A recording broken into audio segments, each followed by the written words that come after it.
இன்னைக்கு எல்லாருக்கும் பிடிக்காத பாவக்காய் எப்படி செய்கிறதுன்னு பார்க்கலாமா? இதுக்கு ரொம்ப தேவையான பொருட்கள் வெறும் 3 பொருட்கள் தாங்க. பச்சை மிளகாய் சைனாவில் எவ்வளோ நீளமாக இருக்குது பார்த்தீங்களா? ஆனால் அது இதுக்கு தேவையே கிடையாது. ஸோ கொஞ்சமாக வெங்காயம் கட் பண்ணிக்கோங்க. தக்காளி மட்டும் கொஞ்சம் அதிகமான குவான்டிட்டியில் கட் பண்ணிக்கோங்க.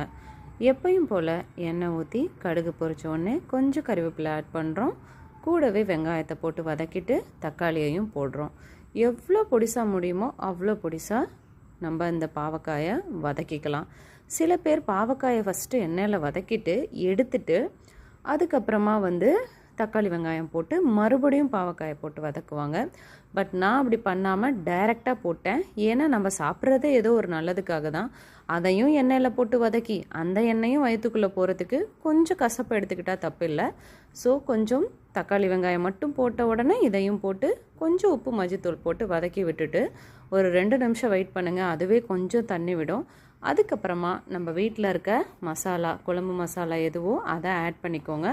ஆட் பண்ணிவிட்டு கொஞ்சமாக ஒரு நெல்லிக்காய் சைஸ் புளி, ரொம்பவும் புளி ஊற்ற தேவையில்லை, அந்த கசப்பை ஈக்குவல் பண்ணுறதுக்காக கொஞ்சமாக புளி ஊற்றி நல்லா கலக்கி விட்டு எண்ணெய் பிரிஞ்சு வரலும் அதை குக் பண்ணுங்கள். ரொம்ப தண்ணியாகவும் இல்லாமல் ரொம்ப கெட்டியாகவும் இல்லாமல் சாப்பாட்டில் பிசைஞ்சு சாப்பிட்ற அளவுக்கு இருந்தாலே போதுங்க. இதுக்கு சூப்பரான காம்பினேஷன் நான் பண்ணியிருக்கிறது முட்டைக்கோஸ் கேரட் பீன்ஸ் பொரியல். இதை ட்ரை பண்ணி பாருங்கள், கண்டிப்பாக உங்களுக்கு பிடிக்கும். பிடிச்சிருந்தா லைக் பண்ணி சப்ஸ்கிரைப் பண்ண மறந்துடாதீங்க. தேங்க்யூ.